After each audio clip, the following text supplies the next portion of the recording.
మనందరికీ మాగి పొద్దు తెలుసు, అంబటాల పొద్దు తెలుసు, కానీ చిగురాలపల్లి ప్రసాద్ అన్న రేలపొద్దు అని మనందరినీ పిలుస్తుండ్రు. రేలపొద్దు అని అంటే రేలపూల మధ్య పొడిచిన పొద్ద, లేకపోతే రేలపూల లాంటి మనుషుల మధ్య పొడిచిన పొద్ద అని అనిపిస్తుంటుంటుంది. ఈ సభకొచ్చిన మీ అందరికీ కూడా మళ్ళొకసారి పేరు పేరున నమస్కరిస్తున్నా. వాన తాను రాకముందే ఆ తోనీగలను నిలుచుకొని తన పాటకు తాను దర్వేసి ఆడుతుంటది అని గోరెటి వెంకన్న సార్ రాసిండు. నిజానికి తన పాటకు తానే దర్వేసి ఆడే తుమ్మెద లాంటి పదము గోరెటి వెంకన్న సార్కు. వాగును చూడండి, నేను కనిపిస్తాను, నన్ను నగరంలో వెతకకండి, వాగులా ప్రవహిస్తూ మీ మధ్యని అక్కడ ఇక్కడ తిరుగుతాను అని యువ కవుల మధ్య మమ్మల్ని ఒక కవితా వాక్యం చేసిన ఈనాటి సభాధ్యక్షులు యాకూబ్ సార్కు, దూరగా మాగిన పండ్ల బుట్ట లాంటి పద్యాల పండ్ల బుట్ట లాంటి దూరబేటి సార్కు మరియు మీ అందరికీ కూడా పేరు పేరున నమస్కరిస్తున్నా. ఈరోజు ఈ పుస్తకం గురించి మాట్లాడమన్నప్పుడు ఒక పల్లెటూరు నుంచి వచ్చిన ఒక వ్యక్తిని ఆయన వస్తూ కొన్ని పండ్లు తీసుకొని వచ్చిండు ఒక గొంగడిలో. ఆ గొంగడిలో ఏమున్నాయో అని అడిగితే పండ్లు ఉన్నాయని చెప్తాడు, కానీ ఆ మూట విప్పి చూస్తే అవి ఒక చెట్టుకు కాసిన పండ్లు ఉండవు. చిదవుల పండ్లు ఉంటాయి, జామ పండ్లు ఉంటాయి, ఉసిరికాయలు, ఎన్నో రకాల పండ్లు ఉంటాయి కదా. ఈ పుస్తకంలో కూడా ఒకే ఒక మాటలో ఏముంది చెప్పమంటే ఊరుందని చెప్తా. ఆ ఊరు కేవలం ఒక పండు లాంటిది అయితే ఆ ఊర్లో ఉన్న అనేక మంది మనుషులుండ్రు, మట్టి జ్ఞాపకాలు ఉన్నవి, విడువలేని తనాలు ఉన్నవి, ఊరు నుంచి వలసపోయిన మనుషులందరూ కూడా ఈ పుస్తకంలో మనకు కనిపిస్తారు. ఒక పల్లెటూరు వాడు నగరానికి వస్తే కేవలం పండ్లు ఒకటే తీసుకొని రాడు, తనతో పాటు తన భాషను తీసుకొని వస్తాడు, తన వేషధాలను తీసుకొని వస్తాడు.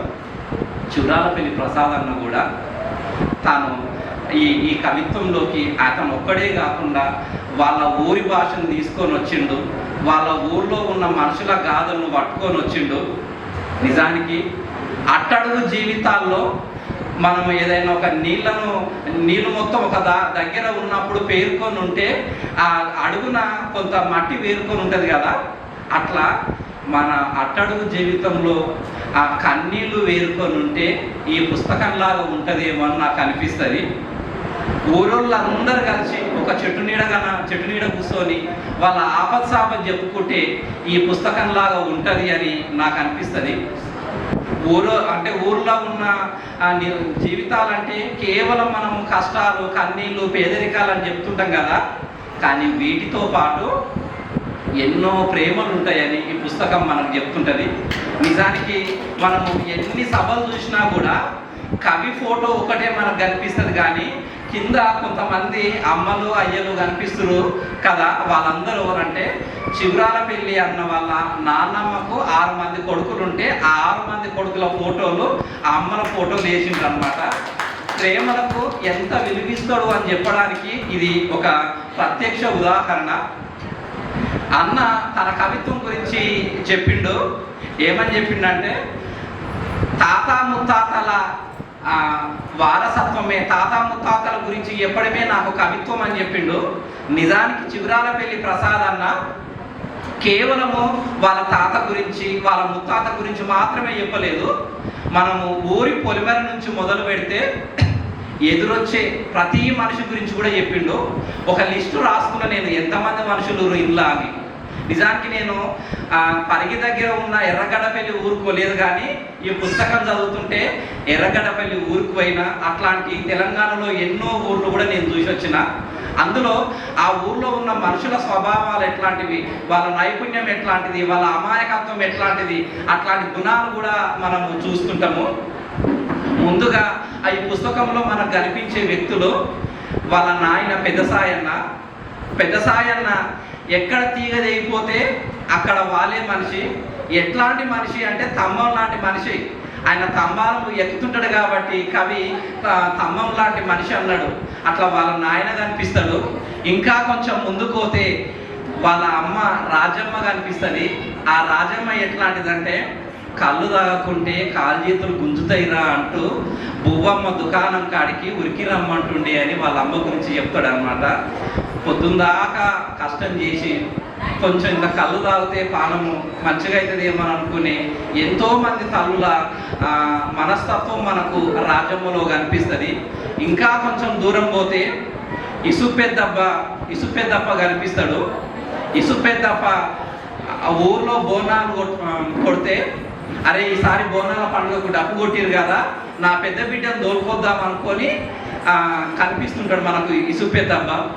ఆయన కాకుండా ఎల్లి పెద్దమ్మ కనిపిస్తుంది. ఎల్లి పెద్దమ్మ అంటే ఎల్లమ్మ పెద్దమ్మను మనం ఎల్లి పెద్దమ్మ అంటాము.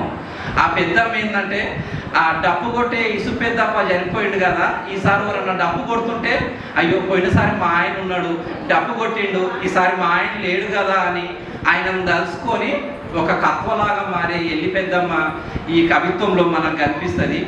ఇంకా ఊరూరులో పెయింటింగ్లు వేసే అన్నలు కనిపిస్తారు, రమేష్ అన్నలు కనిపిస్తారు.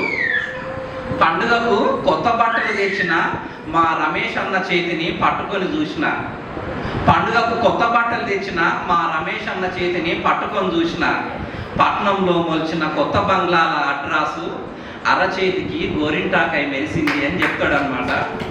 అంటే వాళ్ళు పెయింటింగ్ వేస్తున్నప్పుడు పట్నంలో ఏడ కొత్త బిల్డింగ్ ఉంది, ఎక్కడ పెయింటింగ్ వేయాలని అనుకుంటారు కదా, వాళ్ళ అడ్రస్ మొత్తం వాళ్ళ అరచేతిలోనే రాసుకుంటారు అని చెప్పడానికి ఈ పెయింటింగ్ వేసే అన్నల గురించి చెప్పిండు. ఇంకా కత్వ దగ్గర వాళ్ళ ఊర్లో కత్వ దగ్గర బట్టలు ఉతికే చంద్రి చిన్నమ్మ గురించి చెప్పిండు. ఆ చంద్రి చిన్నమ్మ పొద్దుగాలనే ఇల్లు తిరిగి అందరి దగ్గర బట్టలు తీసుకొని పోయి ఆ కత్వ దగ్గరకు పోయి బట్టలు ఉతుకుతుంది. ఏమైనా ఒక బుక్క నీళ్ళు తాగమంటే ఇంకా నేను నోట్లో కూడా పోయలేదు, అంటే నేను ఏం తినలేదు అని చెప్పని ఇంకా నోట్లో కూడా నేను నీళ్ళు పోయలేదు అని చెప్తుంటారు. వాళ్ళు ఆ కాసు సున్నము తమలపాకులు ఇస్తే ఆ నోట్లో వేసుకొని ఉమ్మిస్తుంటారు కదా, ఆ ఉమ్మించినప్పుడు చెరువు మొత్తం గులాబీ పువ్వులాగా కనిపించేది అని చెప్తాడు అనమాట. అట్లాంటి చెన్ని పెద్దమ్మలను తలుచుకుంటాడు. ఇంతకు ముందే మనం పెంటమ్మ పెద్దమ్మ కొడుకు చదివిన కవిత విన్నాం కదా, ఆ పెంటమ్మ పెద్దమ్మ ఎట్లా కనిపిస్తుంది మనకు అని అంటే ఓ తువ్వాల మెడ మీద వేసుకొని కలవార తీసుకొని ఏదైనా రాయి కనిపిస్తే ఆ రాయి మీద కొంచెం నూరి దాన్ని మెత్తగా చేసుకొని ఆ కలవార తీసుకొని కూలికి పోయే పెద్దమ్మ కనిపిస్తుంది. మేకలను విడుచుకొని పోయి ఆ పెద్దమ్మ కనిపిస్తుంది. ఇంకా మంగళ సత్తయ్య కనిపిస్తాడు. ఉస్మాన్ తాత కూడా మనకు కనిపిస్తాడు. ఉస్మాన్ తాత గొప్పతనం ఏంది అని అంటే, నలుగురు కొడుకులు తలా ఇంత భూమి పంచుకుంటే ఉస్మాన్ తాతకి ఏం మిగిలిందంటే జొన్నల గిన్నె మిగిలింది. ఎప్పుడన్నా పోయి పిండి పట్టించుకుంటే అరే నువ్వు పెద్ద సాయన్న కొడుకువారా అని 2 రూపాయలు తక్కువ ఉన్నా తీసుకునేది అనమాట. అదే ఏ నగరానికన్నా పోయి ఒక వస్తువు కొని ఒక 2 రూపాయలు తక్కువ తీసుకొని మనం రాగలుగుతామా? ఊరికి పట్టణానికి ఉన్న తేడా అదే. వీళ్ళందరూ కనిపిస్తారు. వీళ్ళందరితో పాటు గోరిటి వెంకన్న సార్ కూడా మనకి ఈ పుస్తకంలో కనిపిస్తాడు. ఊట చెలిమెల పాటగాడు అని గోరిటి వెంకన్న సార్ మీద రాసిన ఒక కవిత మనకు కనిపిస్తుంది. మీ అందరికీ కంచెరేగి తీపుకోలే అని, పూసిన పున్నమి వెన్నెల మీనా అని, ఇట్లా ఎన్నో పాటలుగా మనకు గోరిటి వెంకన్న సార్ తెలుసు కదా. నాకు నిజంగా గోరిటి వెంకన్న సార్ అనంటే పాట పాడేటి పిల్లలు ఊటా సినిమెల్లో అనే అప్పుడు గుణగుణ నడకల్లో పిల్లలు గునుగు పూదంట్లో, గుణగుణ నడకల్లో పిల్లలు గునుగు పూదంట్లో, పాలాధారాలో పిల్లలు పసుపు ముద్దాలో అని చెప్తుంటాడు అనమాట. పిల్లలను ఒక గునుగు పూదంట్లతోటి చెప్పడము నన్ను చాలా సంతోషాన్ని ఇచ్చింది. ఇట్లాంటి గ్రామీణ జీవితం నుంచి ప్రసాదన్న రావడం వల్లనే వెంకన్న సార్ గురించి రాచుండు అని అనిపిస్తుంటుంది. వీళ్ళందరూ కూడా మనకి ఈ పుస్తకం చదివితే ఇంతమంది మనకు మనుషులు కనిపిస్తారు. ఆ ఊర్లో ఉన్న చాకలలో ఏదైనా పండుగ వస్తే గుడులకు సున్నం వేస్తారు, అక్కడ ఉన్న గిన్నెలు మొత్తం కడుగుతారు. పైసలు అడిగేటప్పుడు మాత్రం వెనుకెనుకనే నిలబడతారు.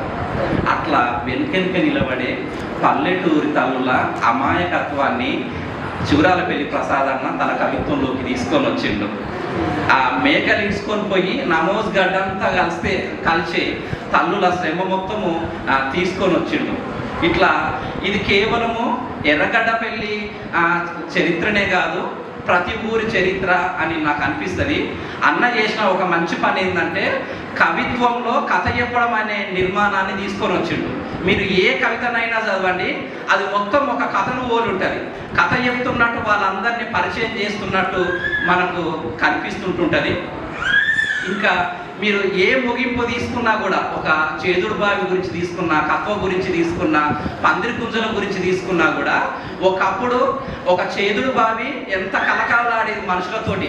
పిల్లలు సర్వలు పట్టుకొని ఆ చేదుడు బావి కాడికి ఎట్లా ఉరుకొచ్చేది, అసలు గడ్డపారలేసి ఆ చేదుడు బావిని ఎట్లా తవ్విండ్రు, ఇట్లా అనేక విషయాలు, దానికి సంబంధించిన విషయాలు చెప్తూ ముగింపుకు వచ్చేసరికి ఇప్పుడు ఆ బాయి కూలిపోయిన విధానాన్ని, ఆ బాయి కాడిపోతే బాల్యం యాదొచ్చి బాయి కాడిపోతే బాయిల నీళ్లు కళ్ళల్లో తిరుగుతావి అని చెప్తాడు అనమాట. అంటే ప్రతి ముగింపు కూడా ఒక వేదనాభరితము. ఒకప్పుడు ఎంతో మనుషులతో కలకలలాడిన ప్రతి వస్తువు ఇప్పుడు మనుషులు లేకుండా ఉన్న ఆ వేదనాభరితను అన్న ఈ పుస్తకంలో చెప్పిండు. ఇంకా ఈ పుస్తకంలో 2 అక్షరాలు అనే ఒక కవిత ఉంది. ఆ 2 అక్షరాలు ఎవరైనా వ్యక్తుల గురించి రాసిండా అని 1-2 సార్లు నేను చదివినప్పుడు ఆ 2 అక్షరాలు అనే కవిత మహాత్మా జ్యోతిరావు పూలే, సావిత్రిబాయి పూలే వాళ్ళిద్దరి గురించి రాసిన కవిత నాకు అర్థమైంది. వాళ్ళను జ్ఞానపూలు లేకపోతే గోవిందుని గుడిసె నుండి అని కొన్ని పదాల ద్వారా ఇది మహాత్మా జ్యోతిరావు పూలే గురించి రాసిండని అర్థమైంది అనమాట. మేము అక్షరాలుగా కదులుతున్నామంటే, మేము వాక్యాలుగా మాట్లాడుతున్నామంటే ఆ బంగారు గడ్డమే కారణము అని జ్యోతిరావు పూలేని దలుచుకుండు. ఈ కవి దృక్పథం ఏంది, కవి ఎటువైపు ఆలోచిస్తుండు అని అంటే, తను ఎట్లాంటి అట్టడుగు జీవితం నుంచి వచ్చిండో వాళ్ళందరినీ తలుచుకోవడము. నిజానికి ఊర్లో వాళ్ళు పెద్ద పెద్ద సిద్ధాంతాలతోటి బతకరు. మనము చదువుకున్న వాళ్ళము దారిద్ర్య రేఖకు వీళ్ళు దిగువన ఊర్రని మనం అంటాం, కానీ వాళ్ళకు దారిద్ర్య రేఖ తెలియదు, గీతలు తెలియదు. అట్లా లేకుండా ఎంత స్వచ్ఛంగా ఎంత నిర్మలంగా బతుకుతారో ఆ నిర్మలత్వాన్ని చిగురాలపల్లి ప్రసాద్ అన్న తన కవిత్వంలోకి తీసుకొని వచ్చిండు. కేవలము వాళ్ళే కాదు, ఆ ఊరికి సర్కస్ చేయడానికి వచ్చే వాళ్ళ గురించి కూడా చెప్తాడు. ఎంత అద్భుతంగా చెప్తాడంటే, సర్కస్ చేసేవాళ్ళు ఆ కోతితో ఆట ఆడించుకుంటా, ఇంకో అమ్మ చిరంజీవి, అమ్మ విజయశాంతి అని వాళ్ళకు పేర్లు పెట్టి, కోతులకు పేర్లు పెట్టి ఆట ఆడిస్తూ వాళ్ళ పేదరికాన్ని మొత్తం మర్చిపోతుంటారు అనమాట. అట్లా పేదరికాన్ని మర్చిపోయే ప్రతి సందర్భాలను ఈ కవిత్వం చేసిండు. ఈ సంపుటిలో మనకు ఒక పార్శ్వము ఊర్లో ఉండే మనుషులైతే, రెండో పార్శ్వము స్త్రీల పట్ల గొప్ప గౌరవభావం కనిపిస్తుంది. ఎందుకు కనిపిస్తుంది అని అంటే, చిగురాలపల్లి అన్న తోడ మొత్తం 7 మంది అన్నదమ్ముళ్ళు, 2 అక్కలు, 2 చెల్లెళ్ళు, ఒక అన్న, ఒక తమ్ముడు, మొత్తం 7 మంది. 2 అక్కలు 2 చెల్లెళ్ళ మధ్యలో అన్న పెరిగిండు కాబట్టి ఏ తల్లి దుఃఖపడినా, ఏ అక్క దుఃఖపడినా వాళ్ళ దుఃఖాన్ని తీసుకొని వచ్చి ఈ కవిత్వంలో ఒప్పిండు. మీరు ఏమన్నా ఏ చావు దగ్గర చూడండి, ఒక ఆడబిడ్డ వాళ్ళ ఒక చనిపోయిన ఆయన గురించే కాకుండా పూర్వం ఉన్న వాళ్ళ అన్నం దలుచుకొని ఏడుస్తుంది, వాళ్ళ తమ్ముని దలుచుకొని ఏడుస్తుంది, వాళ్ళ నాయనని దలుచుకొని ఏడుస్తుంది. ఆమె కడుపులో ఉన్న దుఃఖాన్ని చెట్టుకింత పుట్టకింత వంపి జీవన పోరాటం చేస్తుంటుంది. ఆ జీవన పోరాటం ఎట్లా ఉంటుందో ప్రసాద్ అన్న కవితలో మనకు కనిపిస్తుంది అనమాట. ఇంకా అమ్మను గాలేను అనే ఒక కవిత, అది పిల్లలు పుట్టకపోతే ఒక స్త్రీ ఎంత వేదన ఎదుగుతుంది.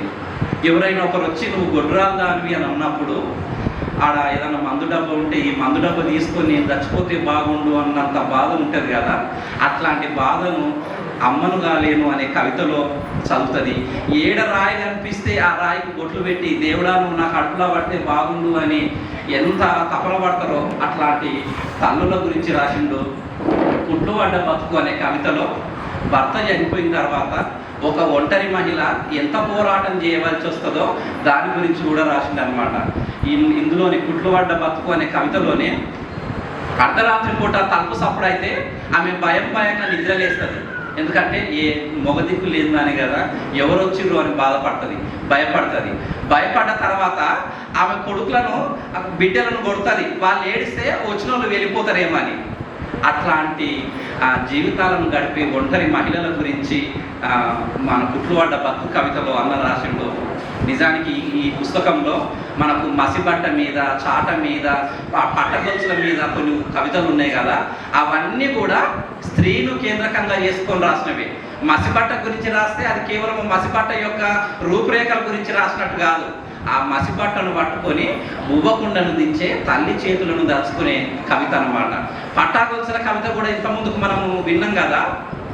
స్త్రీల ఔన్నత్యం ఎంత గొప్పది అని అంటే, ఆ తల్లి చనిపోయినప్పుడు తల్లి మీద సొమ్ములు ఉంటే అవి ఆడబిడ్డలు తీసుకుంటారు. కానీ ఆ పట్టగొలుసుల కవితలో ఆ అమ్మ మీద సొమ్ములను వాళ్ళు ఆడబిడ్డలు తీసుకోకుండా మా తమ్ముడు పెళ్లికుండు కదా, మా తమ్ముడికి ఉంచాలని ఆ పట్టగొలుసులను అక్కడనే ఉంచుతారనమాట. అట్లాంటి ఆడపిల్లల ప్రేమలను కూడా అన్న కవిత్వం చేసిండు. ఇంకా అన్నిటికంటే నాకు బాగా నచ్చిన కవిత కళ్ళు దుకాణం కాడ మాయమ్మ. మనందరం ఏమనుకుంటామంటే, మా అమ్మ కళ్ళు తాగుతుందని చెప్తే ఈ లోకం ఎక్కడ నన్ను చులకనగా చూస్తుందేమని బాధపడతాము. మా అమ్మ సార తాగుతుందని చెప్తే ఈ లోకం ఎక్కడగా చిన్న చూపు చూస్తుందేమని బాధపడతాము. కానీ మన జీవితంలో ఏది ఉంటే దాన్ని కవిత్వంలోకి తీసుకొచ్చినప్పుడే మనం నిజాయితీగా బతుకుతున్నట్టు లెక్క. అట్లాంటి నిజాయితీని అన్న ఈ పుస్తకంలోకి తీసుకొని వచ్చిండు. లేనితనం మా చిరునామా, అప్పుడు రవిక లేనితనం, ఇప్పుడు బొట్టు లేనితనం. లేనితనం మా చిరునామా, అప్పుడు రవిక లేనితనం, ఇప్పుడు బొట్టు లేనితనం అని సతీష్ చంద్ర సార్ ఒక మాట అంటాడు.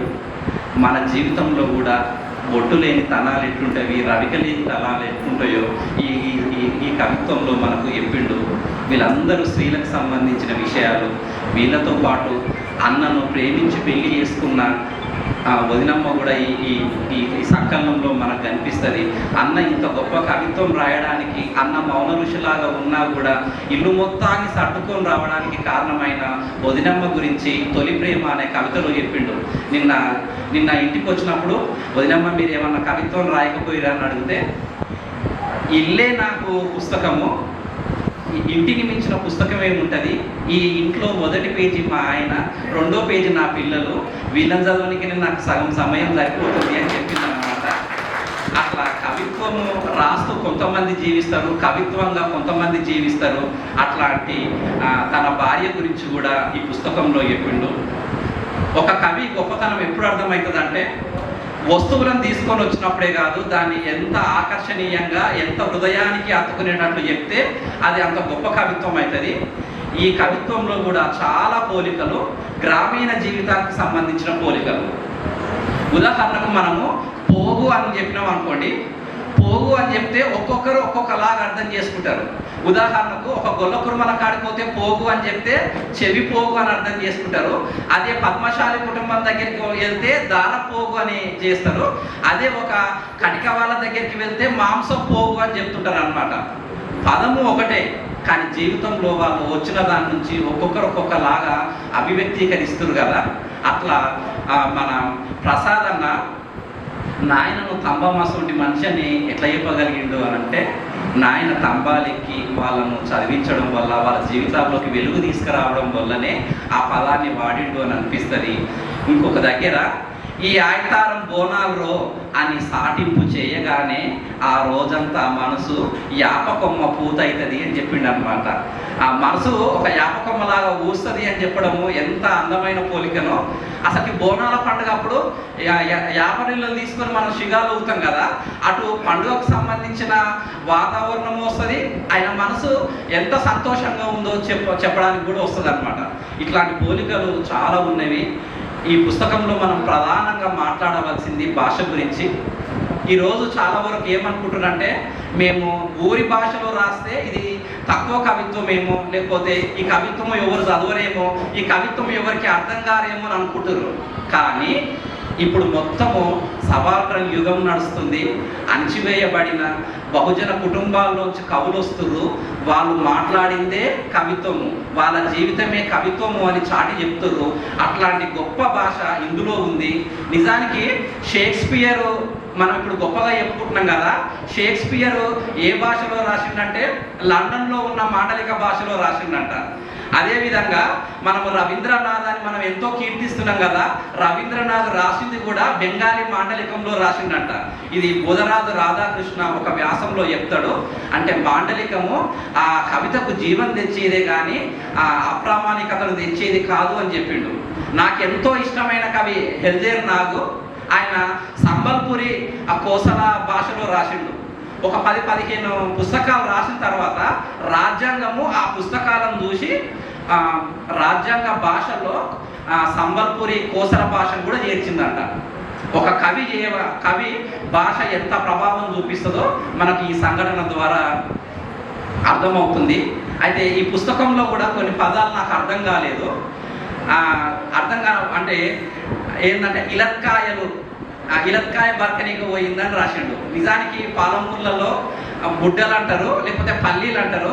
అన్న ఇలక్కాయలు అంటే ఏంది అని అడిగితే, ఇలక్కాయలు అంటే మీకు చెప్పవలసిన అవసరం లేదనుకుంటున్నా, పల్లీలు దుసరికి పోయిందని చెప్పడం. ఇంకోటి మేము కుడిదిక్కు పోయింది అని అంటుంటాం కదా, అన్న కుడి బంధు డబ్బనే అని ఒక దగ్గర చెప్తాడు. ఆ బంధు అనే పదాన్ని తీసుకొని రావడము. ఇంకో దగ్గర కూనం వాడతావా అని, కూనం వాడతావా అంటే చాలాసార్లు ఆలోచించిన ఏందో అర్థం కాలేదు. కూనం వాడతావా అంటే గుర్తు వాడతావా అని చెప్పడము. ఇంకా మనం ఎన్నడూ మర్చిపోయినటువంటి లేజర్ పత్తి అంటే రేగడ పత్తి అని అంటాము. ఇక్కడ అన్న లేజర్ పత్తి అని చెప్పిండు. బ్లేడును లేజర్ పత్తి ఎప్పుడో మర్చిపోయిన భాషను మళ్ళా తీసుకొని వచ్చి, అరే బాబు మీ జీవితం ఇక్కడ ఉంది, మీ భాష ఇక్కడ ఉంది అని మళ్ళా తన భాష ద్వారా చూపిస్తుండు. ఇంకో దగ్గర గొలుసులు గుత్తమైనవి అని చెప్పిండు అనమాట. గొలుసులు గుత్తమైనవి అనే పదం కూడా ఎంత మంచి పదమో. ఇంకా ఒక దగ్గర పొట్టతోటి ఉంది ఆమె అని చెప్తాడు అనమాట. పొట్టతోటి ఉంది అంటే ఒక పదానికి అసలుకి భాష బతుకుతుంది అంటే గ్రామీణుల వల్లనే భాష బతుకుతుంది. పొట్టతోటి ఉంది అనే దానికి గ్రామీణులు ఎన్ని రకాల అర్థాలు చెప్తారో. మనం సింపుల్గా గర్భవతి అని చెప్తాం కానీ వాళ్ళు నీళ్ళు వస్తుంది అని చెప్తారు, లేకపోతే నెలదప్పింది అని చెప్తారు, కడుపులో కాయగాసింది అని చెప్తుంటారు అనమాట. ఒకదాన్ని ఇన్ని రకాలుగా చెప్పే భాష ఈ పుస్తకంలో మనకు కనిపిస్తుంటుంది. చివరగా ఒక చిన్న కవిత గురించి చెప్పి నేను సెలవు తీసుకుంటాను.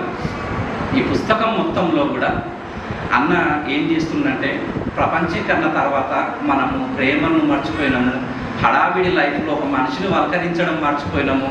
ఏదైనా ఊళ్ళో పెళ్ళి అవుతుందంటే ఒకప్పుడు వాసాలు కొట్టుకొచ్చేటోళ్ళు, ఇంటింటికి తోరణాలు కట్టేటోళ్ళు, ఆ పందిరి గుంజలు తీసేటోళ్ళు, పసుపు రాస్తోళ్ళు, జాజు రాస్తోళ్ళు, ఇవన్నీ పోయి ఏదైనా పెళ్ళి అవుతుందంటే ఆ పెళ్లి కాడ పోవడము, చేతుల 100-200 రూపాయలు పెట్టడము, మళ్ళీ ఫంక్షన్ హాల్ నుంచి మళ్ళీ ఇంటికి రావడమే జరుగుతుంది. కానీ వాళ్ళ ఇల్లు ఎట్లుంది, వాళ్ళ పొలం ఎట్లుంది, వాళ్ళ వాకిలు ఎట్లుంది చూసే రోజులు మొత్తం పోయినాయి అన్నమాట. అట్లాంటి దాని గురించి అన్న పందిరి గుంజలు అనే ఒక కవితలో చెప్పిండు.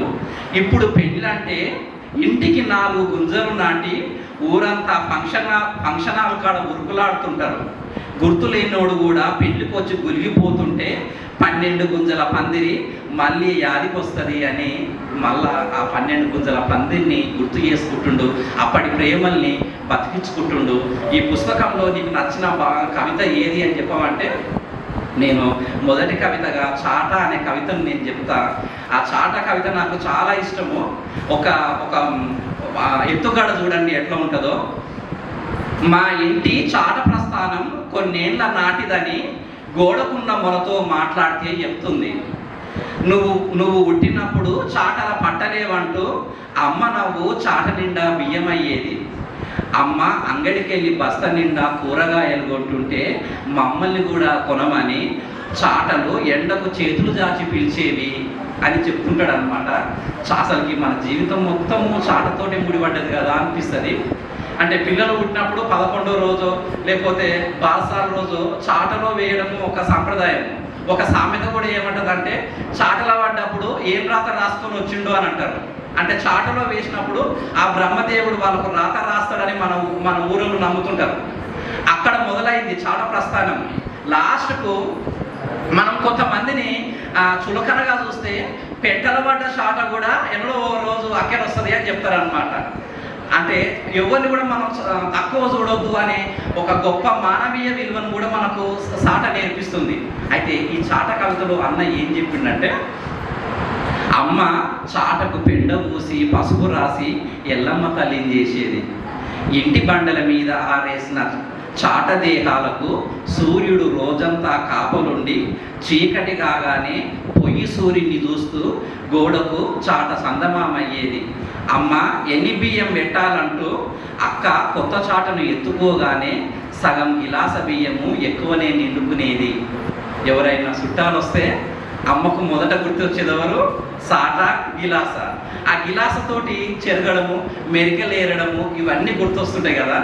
ఆ వదిరాజు సోదరులు మగ సంసారం అని ఒక నాటకం రాసిర్రు.